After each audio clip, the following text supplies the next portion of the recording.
On a démarré sur des exploitations de plein champ et ensuite on est venu se spécialiser dans les cultures serra. Et de plus la technologie nous intéressant, on était venu sur la culture hors sol, en lutte intégrée, ou lutte biologique comme vous voulez, pareil. Quand on est arrivé sur cette zone-là, elle était en pleine expansion. Enfin, la vie était très agréable de ce temps-là. On a perdu tout le bien-être qu'on en avait à l'époque. Il y avait beaucoup de pratiques collectives. C'est tout un art de vivre. C'est une convivialité qu'il y avait autrefois, quoi, hein, et qui s'est perdue. Paysage autrefois vivant, très vivant. Et aujourd'hui, jachère. Autrefois, on pouvait curer un fossé comme on voulait parce qu'on décidait de le faire durant un travail. Maintenant, on ne peut plus. Il y a la biodiversité qui est arrivée. Enfin, il y a énormément de contraintes qui sont arrivées sur la profession. Trop de contraintes, pas assez de rapports. Ce qu'on fait, nous, c'est qu'on ouvre des exploitations, on fait des visites. On a un syndicat voilà, qui font des visites d'exploitation. On accueille les citadins parce que c'est quand même le relation citadin, urbain et agriculture, hein, pour leur faire voir exactement ce que l'on fait. On fait ça plusieurs fois par an. Quand on va habiter à la campagne, ils sont bien gentils, mais il y a des gens qui sont là, ils travaillent, donc il faut le respecter aussi. Nous, quand on va en ville, on les respecte, donc quand ils viennent chez nous, il faut qu'ils voient comment on travaille et qu'ils respectent le milieu là où on vit. Ça, pour moi, c'est très important. Ça a toujours trottiné un petit peu dans son esprit de ce métier. Franchement, vu les situations comme c'était, c'est un petit peu nous qui l'avons repoussé, d'aller voir ailleurs, d'apprendre autre chose, de voir un petit peu la vie à l'extérieur. Et puis, un beau jour, elle a eu un déclic, elle m'a dit « je reviens ». Pour remettre un outil comme ça à un jeune. C'est très, très, très lourd. Et il s'endette énormément. Le problème, c'est un très gros problème pour nous, pour la transmission.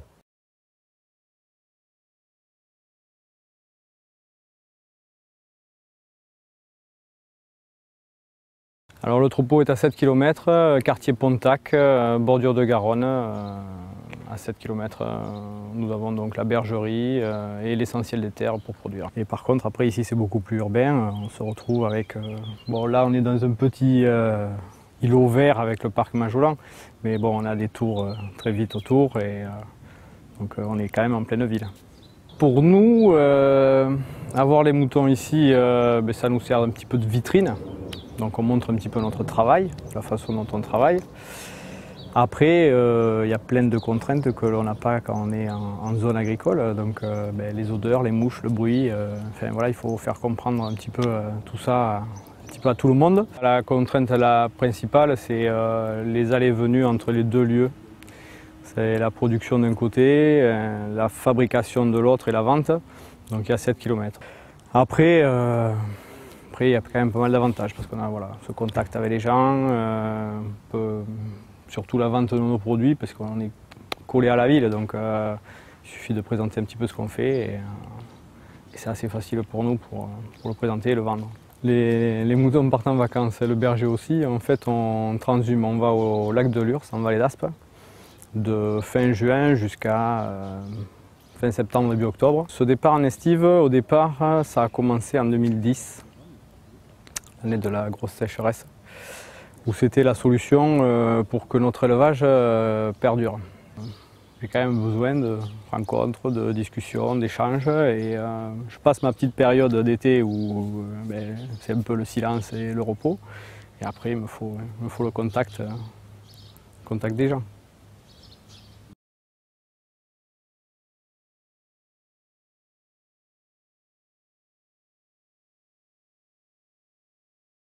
Les grands-parents étaient spécialisés dans quelques activités maraîchères.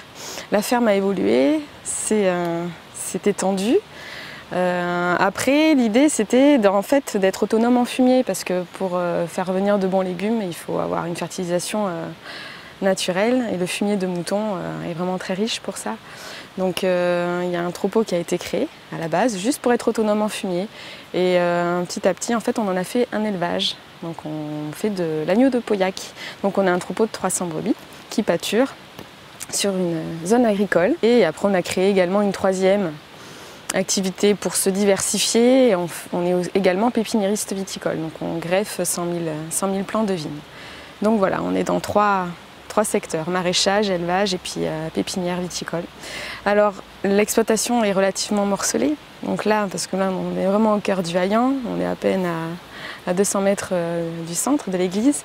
Donc ici vous avez donc notre point de vente, notre ruisseau, un élément principal pour nous, et puis nos petits potagers. Ici donc il y a également les bâtiments où on stocke notre matériel agricole. Et en fait en tout on cultive 4 hectares. Sur les communes de Saint-Médard-en-Jalles et sur les communes du Haillan. Et c'est morcelé en trois champs. Qui dit maraîcher dit aussi diversité, variété, différentes façons différentes de travailler. Donc on n'est vraiment pas spécialisé sur des cultures. Du coup, l'intérêt pour nous maintenant, c'était donc de développer le point de vente direct. Voilà, être directement avec les consommateurs, expliquer notre métier. Des choix qui ont été stratégiques, faits par les anciens, toujours des champs près de points d'eau, donc des terres qui étaient naturellement donc déjà fertiles, déjà humides. Enfin bon bref, je pars avec beaucoup d'avantages. Je pense que déjà on est plus connecté avec la ville, automatiquement, avec les habitants. Enfin, l'avantage qu'on a, c'est notre visibilité d'une part, et puis enfin voilà, on peut plus facilement se déplacer, trouver nous aussi du matériel, des petits outils. Enfin moi personnellement, j'ai commencé donc à faire des études en agricole, j'étais penchée et intéressée par la recherche agricole. Il faut comprendre donc ses plantes, il faut comprendre son sol aussi. Il y a des terres qui sont plus fertiles naturellement, d'autres un peu moins, d'autres plus humides. Je ne me vois pas faire autre chose, c'est impossible. Là, je pense que je suis bien enracinée là, au sol du Haillan, et je pense que, je sais pas, peut-être qu'en tant qu'agriculteur aussi, on voit les choses différemment.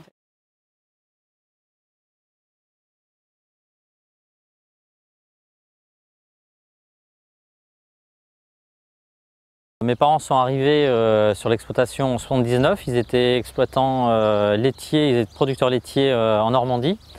Ils souhaitaient se rapprocher d'une grande ville, notamment pour les études de leurs enfants. Je me suis installé en 97. Et donc j'ai eu l'opportunité de m'agrandir en 2006. Et ce qui fait qu'aujourd'hui, on a une exploitation céréalière d'environ 400 hectares. On est sur un environnement très particulier qui est la presqu'île d'Ambès. C'est pour certains points un plus. On a des terres assez riches, de l'eau pour irriguer si on en a besoin. Quand elle n'est pas salée, l'eau de la Garonne est un plus. Évidemment, s'il y a une inondation, c'est plus compliqué. Donc voilà, ce qui permet de pallier un peu les à-coups climatiques qui sont à l'inverse de plus en plus violents. Il y a quand même beaucoup de zones humides, de marais et puis de pâturage, donc je pense que ça fait un équilibre intéressant. Effectivement, pour la vie familiale, c'est un plus d'être à proximité d'une métropole comme Bordeaux. C'est certain qu'on a accès à beaucoup de choses que certains habitants en zone très rurale dont certains ne peuvent pas bénéficier. Donc ici, personnellement, c'est un plus. Même professionnellement, quand on a besoin d'aller chercher des pièces, on a beaucoup de spécialistes autour de nous. Donc ça fait partie des points positifs.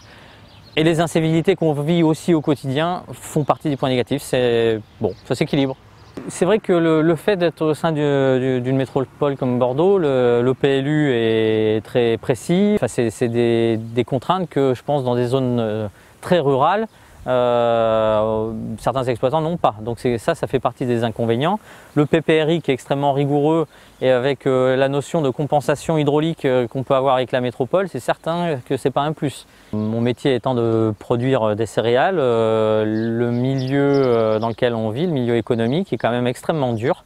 On est dans une forme de guerre économique très très dure en ce moment.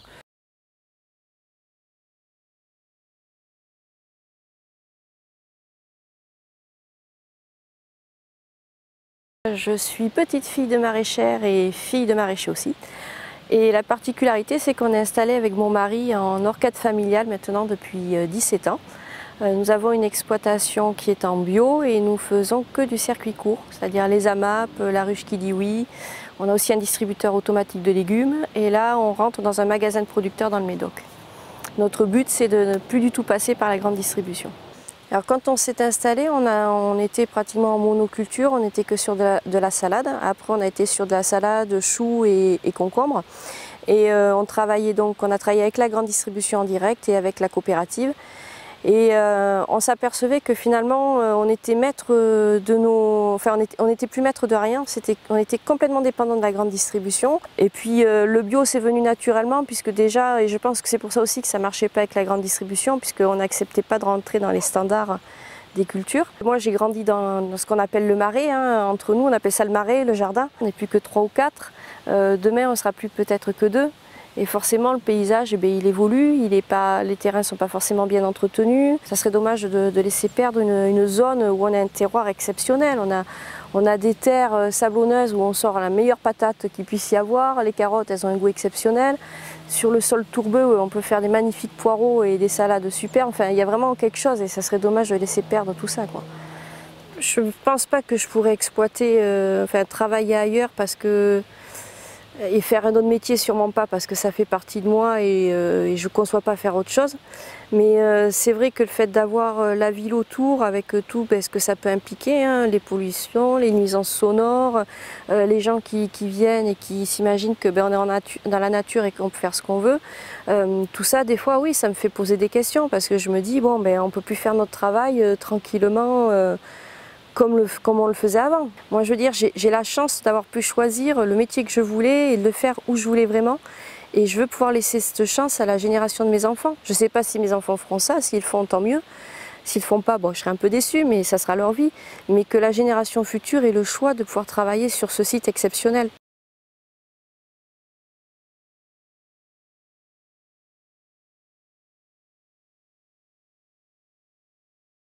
Je n'ai pas un parcours agricole, je n'ai pas fait des études agricoles. Mon père était agriculteur, il a été éleveur une partie de sa vie, puisqu'il a fait le choix, par rapport au type de terre que nous avons, d'élever du bétail plutôt que de choisir la voie des céréales, parce qu'on a des sols très difficiles à travailler. Ce sont des sols qui sont très humides en hiver et très secs en été. Aujourd'hui, j'arrive à un cheptel qui est autour de 300 têtes de bétail. Pendant 25 ans, j'ai fait les deux, c'est-à-dire que j'ai été agriculteur, éleveur, et j'ai été commercial dans l'immobilier. Donc aujourd'hui, je me retrouve avec un élevage qui est bio. Mes animaux ont pour base d'alimentation l'herbe et uniquement de l'herbe. Pas d'engrais, pas de désherbant. Et les animaux sont toute l'année en plein air. Ici, on est en zone Natura 2000. Nous sommes dans un paysage qui est quand même très particulier, qui est unique. Nous sommes dans une zone humide. On est situé dans une presqu'île, c'est-à-dire entre 2 fleuves. Vous avez à 100 mètres la Dordogne et vous avez à 2 ou 3 kilomètres la Garonne. On est dans une presqu'île. Je suis un des derniers éleveurs de la presqu'île. Et sur un des marais qui fait 250 hectares, je suis le seul à y mettre des bovins. J'avoue que je suis aussi passionné par ce côté nature, ce côté biologique. Pour résumer, on a bien évidemment un éleveur qui est passionné, sinon il ne serait pas là. On est dans un cadre naturel aux portes de Bordeaux, on est à 20 km aux portes de Bordeaux. Des sols qui sont naturels. Et des personnes qui font tout pour garder ce côté naturel.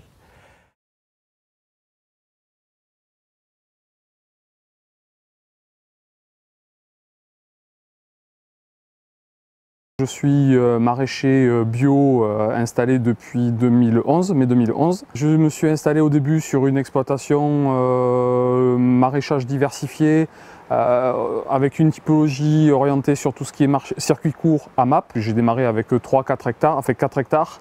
Aujourd'hui, j'en suis rendu à 12 et j'étais parti sur une production donc très diversifiée. Aujourd'hui, je me suis spécialisé sur des produits comme la tomate et l'aubergine. Quand je travaillais qu'avec les AMAP, c'était la voie royale de l'installation, il y a encore 6 ans. C'est la voie royale de l'installation d'un jeune agriculteur en zone périurbaine. Et je me suis rapidement rendu compte que l'amapien était un consommateur. Et l'AMAPIEM périurbain était ni plus ni moins qu'un vrai consommateur. Parce qu'il y a une part de schizophrénie dans le consommateur, même en bio, c'est qu'il y en a, ils veulent du bio, du local, mais ils veulent que ce soit calibré, que ce soit joli, ils veulent pas de défauts. Ah ouais, mais un coup il y a trop de tomates, un coup il y en a pas assez. Je suis originaire d'une famille d'artichautiers. Voilà. Mes grands-parents étaient artichautiers. Après j'ai un parcours purement agricole, donc des formations agricoles, un BTS agricole, que des boulots liés au milieu agricole. Le paysage, ouais, je l'ai façonné parce que quand je suis arrivé, j'ai tout adapté à mon besoin par rapport à mon outil de production. J'ai arraché des arbres, j'ai coupé des arbres, j'ai modifié. Oui, je l'ai modifié, je l'ai adapté à mes besoins. Après, comme je disais, c'est pas un regret parce que la terre pour nous est un outil de travail. C'est un outil de production. Comme je suis en plus en production bio, il y a un aspect plus durable. Alors oui, on arrache des arbres, oui, on coupe des haies, mais on utilise la terre et on fait tout pour essayer de la préserver à son maximum, quoi. C'est surtout qu'on est en installation périurbaine, donc il y a beaucoup de monde et peut-être beaucoup trop d'institutions ou d'organismes qui gravitent autour de notre activité agricole. Des fois dans lequel soit on dépend, soit on est impacté. Et puis j'ai l'impression que notre voix de producteur et d'agriculteur n'est pas toujours prise en compte, quoi. Elle n'est pas toujours écoutée. Voilà.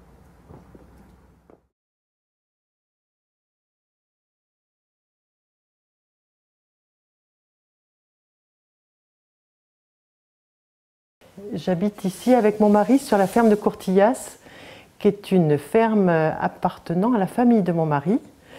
Et nous avions ce terrain depuis un bon bout de temps et nous venions y rêver. Donc on a décidé d'habiter sur ce terrain.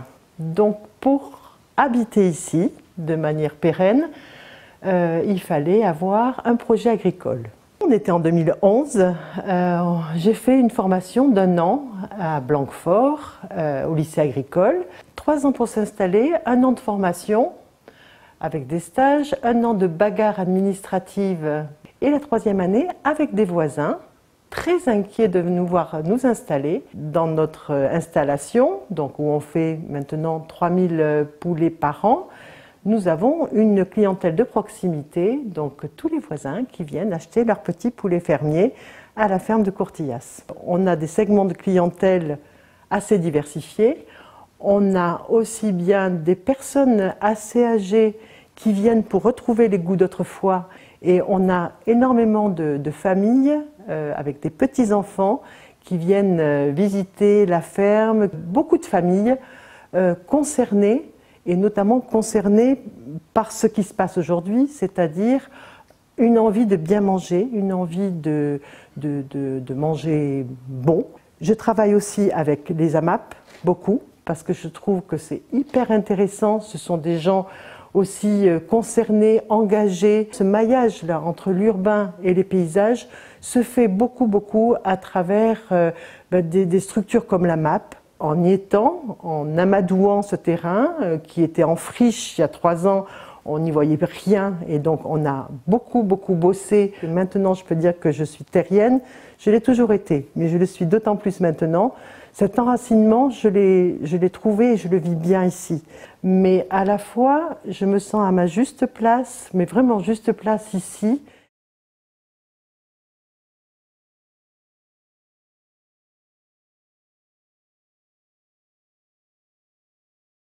Je suis installé ici, arboriculteur, depuis 1981 et j'ai pris la suite d'une exploitation qui existait depuis 1958-60. Voilà. Je produis des pommes, des poires et des noix et de façon naturelle actuellement, sans aucun pesticide, aucun engrais. Je suis certifié bio, mais je ne traite même pas en bio. Ici, on se situe en limite en banlieue bordelaise, donc on fait de l'agriculture périurbaine ou urbaine, selon les termes. A priori, ça devrait être des paysages en constante évolution et nous, on devrait s'adapter. Il se trouve que nous sommes un peu dans une zone un peu différente, parce que zone qui a été classée inondable administrativement et qui est fortement sclérosée en ce moment. Donc peu de gens ont envie d'investir ou peu de gens ont envie de continuer les entreprises actuelles. Le fait d'avoir mis cette zone en zone inondable a permis aux espaces naturels de se développer, mais tout dépend de ce qu'on appelle un espace naturel. Si c'est pour faire une réserve indienne, une réserve naturelle, genre grand parc naturel, oui, pourquoi pas. Mais pour l'instant, on est quand même dans un lieu périurbain avec des gens qui y vivent et il y a plein de problèmes qui se croisent et qui rendent la chose peu aisée. Ce qui était intéressant aussi pour nous, c'était cette confrontation entre les nouveaux arrivants, nos activités. Quand je me suis passé au naturel, c'était aussi dans cet état d'esprit de dire on ne peut pas continuer à cultiver comme autrefois avec des gens qui s'installent autour. Malgré mon attachement à la zone et au fait même que ce soit périurbain, parce que j'ai absolument besoin de la ville pour vivre à côté, j'ai besoin du culturel, j'ai besoin de sortir.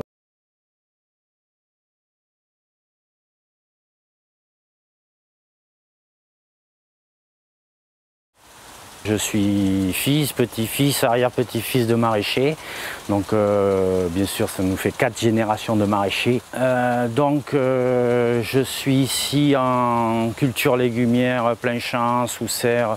Grands-parents et arrière-grands-parents ne faisaient que du maraîchage de plein champ, avec un nombre réduit, on va dire, de légumes qui se réduisait à une 10-12 légumes annuels. Moi aujourd'hui j'ai évolué vers la vente directe, donc nécessité de diversifier. Donc je suis aujourd'hui à cultiver plus de 70 légumes différents et au-delà de 150 variétés de légumes. Donc j'ai vraiment aimé faire ce métier, j'aime encore aujourd'hui faire ce métier. J'ai vu évoluer un métier qui à la base, il y avait plus de 400 exploitations familiales sur la vallée maraîchère. Aujourd'hui, je ne connais pas les chiffres exacts, mais on est moins de 40, ça c'est sûr. Donc une zone qui s'est hautement urbanisée. Beaucoup de départs d'activité parce que un métier trop difficile. À l'époque, tous les maraîchers livraient les capucins, puis après les mines de Bordeaux. Donc il y avait essentiellement de la production et de la vente en gros ou demi-gros. Aujourd'hui, ils sont rares ceux qui livrent encore ce genre de commerce, on va dire, de gros. Et la vente directe s'est développée par force parce que vu les surfaces qu'on cultive, vivre sur des petites surfaces et livrer des grossistes, c'est quasiment impossible aujourd'hui. Moi j'ai évolué par choix vers la vente directe parce que c'est quand même une formule qui me plaît, de faire beaucoup plus de légumes différents et d'avoir du contact avec mes concitoyens. Je cultive sans label, mais je cultive bio. Parce que pour moi, c'est quand même important de faire attention à l'environnement. Et on vit dans un environnement, nous-mêmes paysans, on y vit dans cet environnement. Alors le polluer et le détruire, pour moi, ça ne serait pas cohérent. On en a besoin. Et pour moi, cet environnement, c'est un partenaire pour moi. Ce n'est pas simplement un outil. Pour moi, je suis partenaire de la nature. Et elle me rend ce que je lui donne aussi. Et si on n'y fait pas attention, forcément, on n'aura plus rien demain. J'ai moi pour devise, on n'hérite pas de ses ancêtres, on emprunte la terre à ses enfants. J'ai quand même un attachement à ces terres et j'aimerais éviter de voir mes terres se construire. C'est ça surtout qui me chagrinerait.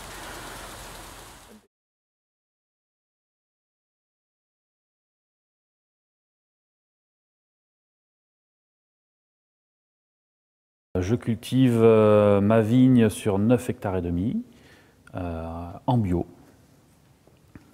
J'essaye de laisser la nature faire et je l'aide pour que la vigne me donne le meilleur du naturel. Moi, j'ai repris l'entreprise de mon père et il s'est installé à son compte sur les terres qu'il avait déjà achetées et il s'est installé en bio. En 1990, les bio, il n'y en avait pas beaucoup et c'était un peu des marginaux, des gens bizarres. Ça n'a pas beaucoup changé de ce côté-là. Et moi, je suis arrivé en 2000, après avoir fait mes études chez les voisins, pour voir ce qui se passe autour. Je me suis installé avec mon père. C'était à la fois une envie, une évidence, un besoin, un devoir. C'est un peu un mélange de tout. Ça coule de source, je suis resté là où j'avais l'habitude de vivre, dans un coin qui me plaît aussi. Sur ma petite presqu'île, là, on est toujours au frais, tranquillement installé, des fois les pieds dans l'eau. Le paysage, si on prend une photo de maintenant, une photo d'il y a 15, 20 ans, 30 ans, à part bien sûr quelques maisons, en fait il n'a pas beaucoup changé. Il n'a pas beaucoup évolué. Je dirais que ce serait plutôt le ciel qui aurait changé. Il y a des choses que je change petit à petit, justement avec ces changements que je constate, climatiques, tout ça. Mais ça me renforce. Ça ne me fait pas fuir la bio, ça me la renforce. Et petit à petit, je me dirige vers la biodynamie. Moi, à l'heure actuelle, je travaille dans l'idée de me dire qu'il y aura peut-être quelqu'un derrière. Je suis dans cette idée de me dire que, malgré tout, on a quelque chose qui vit, il faut s'arranger à le laisser vivre correctement. Mais en même temps, si j'apporte quelque chose, je déséquilibre. Je déséquilibre un milieu qui est là et qui fonctionne. Mais si je le laisse comme ça, peut-être que ça me le rendra.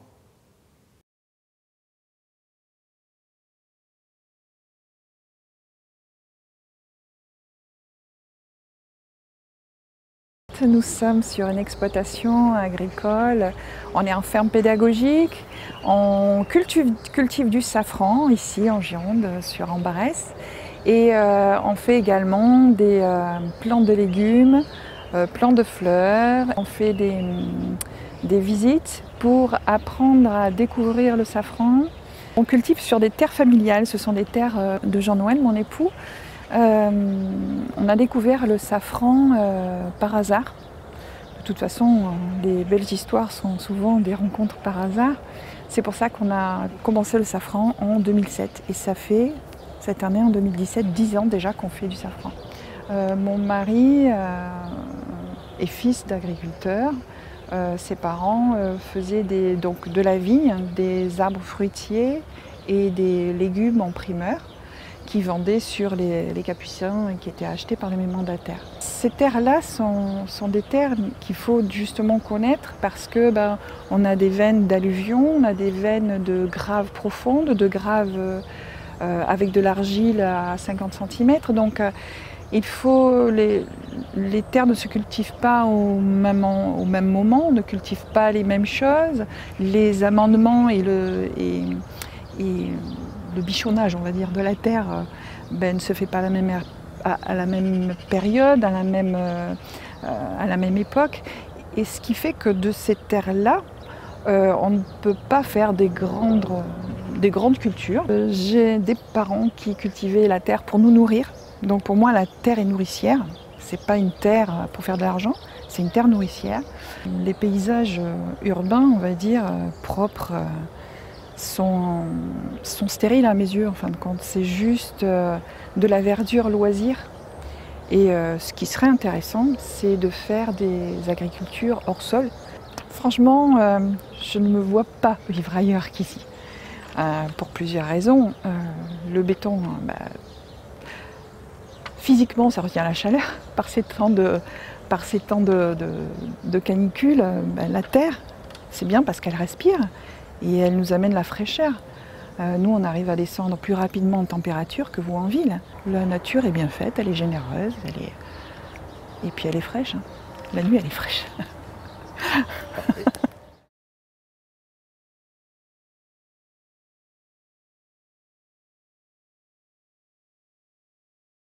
Je suis apiculteur depuis environ 8 ans. Actuellement, je suis en pluriactivité. Donc j'ai augmenté le cheptel, j'ai une 50aine de ruches. Donc j'ai effectivement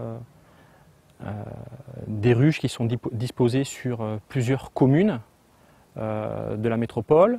Toute cette diversité qui bénéficie aux abeilles, on se rend compte également qu'elle a un intérêt important pour la nature présente et pour la diversité. On va retrouver effectivement des serpents, des amphibiens, on va retrouver beaucoup de faune et de flore variées. Et j'ai un attachement tout particulier à ce que ces territoires-là restent préservés au-delà de mon métier pour permettre à mes enfants, aux générations futures, de garder un lien important avec cette nature. Mon papa qui est né en Espagne, était issu d'une famille de paysans, donc il travaillait à la terre. Moi, je suis né à Bordeaux, je suis 100% urbain, si on peut dire, et j'aime ça, ne serait-ce que par la culture, les rencontres que l'on fait. C'est intéressant parce que finalement, le métier d'agriculteur en ville, c'est aussi beaucoup de liens avec les autres personnes. L'apiculture, dans l'agriculture, c'est d'abord de l'élevage. L'élevage des reines, l'élevage des abeilles, avant même la production.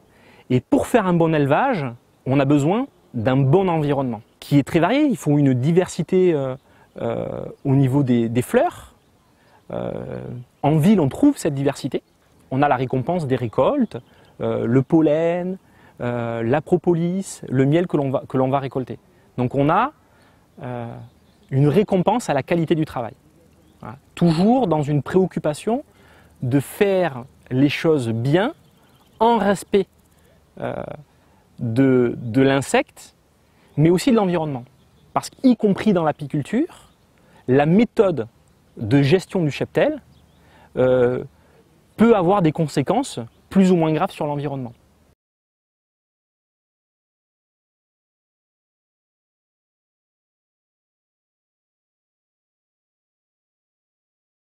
Je me suis installée le 28 décembre 2016. Je me suis installée dans de la culture, je me suis spécialisée plutôt dans de la culture hors sol. En partie de la fraise, mais je continue, je fais des petits tests sur d'autres cultures. Je cultive dans des sacs d'écorce de pin et de tourbe. Je me suis installée en tant que jeune agricultrice. Donc, je pense que je suis la plus jeune agricultrice de Gironde, donc j'ai 21 ans. Moi, j'ai toujours été baignée là-dedans de toute façon depuis toute petite. Il y a beaucoup d'arbres ici qui ont une histoire, par exemple un chêne où mon grand-père coupait les aromatiques. Je suis faite pour le maraîchage à proprement dit, les mains dans la terre et puis les intempéries, les gros coups de chaud. Et c'est vrai que non, c'est un métier, je pense qu'il y en a besoin et il n'y en a plus beaucoup. C'est vrai qu'à l'époque, la zone maraîchère, c'était entre 30 et 40 maraîchers. Ici, maintenant, ils vont être 5, 6 maraîchers à exploiter la terre. Mais c'est vrai que bon, il n'y a pas de cession à des jeunes. C'est vrai qu'il y a beaucoup de végétaux qui reprennent le dessus. Les terrains, c'est pas de la maltraitance végétale, mais les terrains sont plus entretenus. Il y a des ronces qui poussent. C'est vrai que non, c'est triste parce qu'on a un joli patrimoine. Je pense qu'avoir encore des agriculteurs au bord des villes, je pense que c'est super pour la population qui peut du coup se fournir localement. Et puis je pense que c'est important de nous faire confiance aussi. Je pense qu'il faut acquérir une vraie force et se battre pour la sauvegarder, cette zone maraîchère, parce qu'en plus il y a plein d'espèces qui sont en voie d'extinction, qui sont encore ici. Moi, en ville, on ne voit pas de martins pêcheurs. Ici, je vois des martins pêcheurs. Je ne pourrais pas vivre ailleurs qu'ici, parce qu'ici, c'est mes attaches. Donc non, je ne pourrais pas partir, je ne pourrais pas changer de paysage.